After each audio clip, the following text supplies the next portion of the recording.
I've been on this theme of getting complete in my life, getting complete with people, with situations, with things that have been either left undone, unsaid, or unexpressed. And so I've made kind of a giant list of people that I want to reconcile with or restore or share something that I wanted to say, ask for forgiveness, say I'm sorry, whatever it may be. And I wanted to share something that I experienced this last week that I think y'all would appreciate to show that this is the type of love that serves others because we can profess all day that we love someone or something, but unless we practice it, that's all it is, right? So it's just like the idea of faith without works is dead. So it's moving from the idea of love into the action of it. So getting complete with others is not leaving anything hanging in my life. Because if I'm holding on to it, and even though I've said, oh, it's over, it's the past, it's in my body somewhere, stuck emotionally. And so, in bringing it to the surface and let it come out in any way, and knowing that it is an act of love, and I'm giving love to whoever I'm addressing or calling or wanting to have a conversation with, I have to realize that love meeting no response, but remaining love is exactly my intention. So I'm not looking to get anything from these interactions as it is to give. And oof, that gets me every single time. Well, I want to share with you about a gentleman who was donor number 9. I had a kidney transplant a while back, and it's 6 years ago, and I hadn't spoke to him for 6 years. And the day before we were going to go into transplant, this is in January of 2017, um, he pulled out, or at least I thought he did. He didn't pass a particular test on that particular day. We lost contact and I never spoke with him ever again.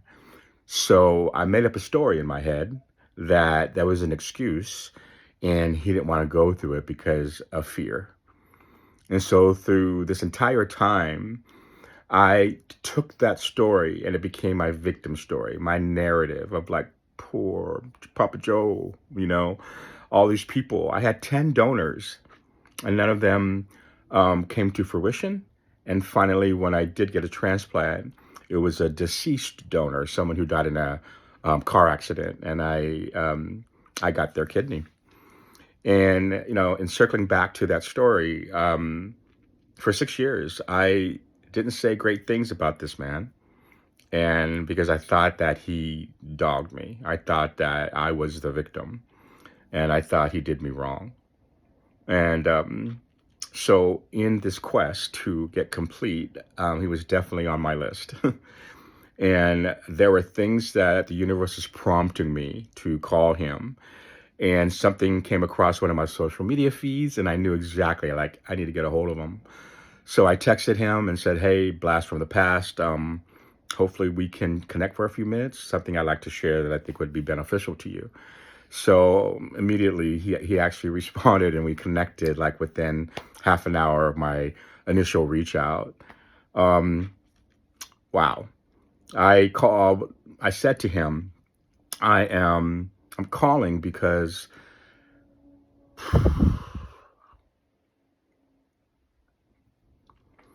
the reason I'm calling is, back when you so graciously wanted to provide me a kidney to keep me alive. And I know it didn't go through, and you weren't able to do it, but, I bashed you for so long because you pulled out. And he stopped me and said, wait, Joe, you realize that wasn't my choice, right? And I was silent and I didn't say anything. He goes, you know that, right? And I didn't say anything. And so he proceeded to tell me the action that he took, which is actually the things that I asked him to do. And he was extremely frustrated and upset, and he still wanted to do it. He felt awful about it, but we just didn't connect afterwards. And so I made up a story. And so 6 years have gone by. I've kept that story inside my body, continued to get the dis-ease because I was continuing to be the victim. And as I apologized to him, I said I just wanted to restore affinity towards each other and get complete with you. And it was a beautiful conversation, and it was a gift for both him and for me. Get complete with people because you're turning all your profession of love into practice of love, because that's really all this is. It's a call for love. Signing off, Papa Joe.